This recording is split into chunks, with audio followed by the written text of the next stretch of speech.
కదండి. మీ అందరికీ నా వందనాలు. అయితే మన సువార్త ప్రకటించడానికి వచ్చినాము, దేవుడి నామం ప్రకటించడానికి. మనము ఎవరికి కలిగి ఉన్నామంటే యేసుక్రీస్తుని కలిగి ఉన్నాము. యేసుక్రీస్తు ఎవరు అంటే కనుక మనము ఎవరు ఈ వ్యక్తి అని పరిశీలన చేసుకుంటే కనుక మనము ఆయనకి మనకున్న సంబంధం ఏంటంటే ఆయన మన పాపం నుంచి విముక్తి పరచడానికి భూమి మీదకి వచ్చి ఉన్నాడు. ఆయన కేవలం మన ప్రేమపూర్వకంగానే మనల్ని ప్రేమించి ఉచితంగా ఆయన రక్షణను మనకు దయచేసి ఉన్నాడు. మనము ఏది ఆశించలేదు ఆయన దగ్గర నుంచి. మన నుంచి ఏది ఆయన కోరుకోలేదు, కానీ కేవలం మనల్ని ప్రేమించి ఆయన రాజ్యంలో నిత్యత్వంలోకి మనల్ని తీసుకువెళ్ళడానికి ఆయన ప్రాణం పెట్టి ఉన్నాడు. ఆయన పరిశుద్ధుడు, పరమందు నిలిచిన దేవుడు. ఆయన వేద దూతల చేత పొగడబడుచున్న దేవుడు. అయినప్పటికీ నిన్ను నన్ను ప్రేమించి కేవలం ఆయన నిన్ను నన్ను ప్రేమించి ఈ భూలోకానికి ఎరుక్తుండగా వచ్చి కేవలం ఆయన శిలువ మరణం ద్వారా మనల్ని ఆయన సన్నిధికి చేర్చుకున్నాడు.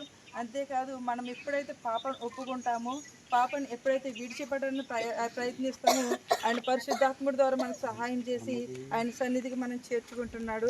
ఆయన బిడ్డలుగా మనల్ని స్వీకరిస్తున్నాడు. మనము దానికోసం ప్రయాస పట్టలేదు, దానికోసం మనం ఏదో త్యాగాలు చేయట్లేదు, కానీ ఆయన కేవలం ఆయన ఎవరని గ్రహించుకోవడం ద్వారా, ఆయన ఎవరని తెలుసుకోవడం ద్వారానే అది ఉచితంగానే మనకు పొందుకున్నాము. అది కేవలం ఆయన పరిశుద్ధ రక్తము ద్వారా అనుకుని నేను చెప్తున్నాను. అదే రీతిగా బైబిల్ పరిశుద్ధ గ్రంథం అంటుంది, నా గొర్రెలు నా స్వరం వింటాయి, నా గొర్రెలు నన్ను వెంబడిస్తాయి అని చెప్తుంది.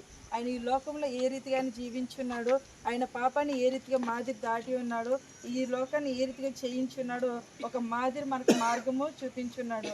మనం అంటాము ఈ భూలోకంలో ఇది మానవ రీతి అంటాము, దాని మానవ రీతిలోనే ఆయన ఈ లోకాన్ని పాపాన్ని చేయించి ముందుకు సాగి ఉన్నారు. అదే రీతిగా మనము కూడా ఆ పాపాన్ని చేయించే అనుభవాలు మనకి మాదిరి పరిశుద్ధ గ్రంథంలో ఉంది. అదే రీతిగా మనం పరిశుద్ధత ఎలా కాపాడుకోవాలో, మన పరిశుద్ధత మనం ఎలా ముందుకు కొనసాగించాలో ఆ లేఖనాలు చదవడం ద్వారా మనకు తెలుస్తుంది. అంతేకాదు ఆయన ఎప్పుడు కూడా ఆయన రక్తము ద్వారా మనల్ని విమోచిస్తూ, పరిశుద్ధాత్మ ద్వారా ఆదరణిస్తూ మనల్ని ముందుకు నడిపిస్తున్నాడు. ఈ కొద్ది మాటలు దేవుడు దీవించిందాక.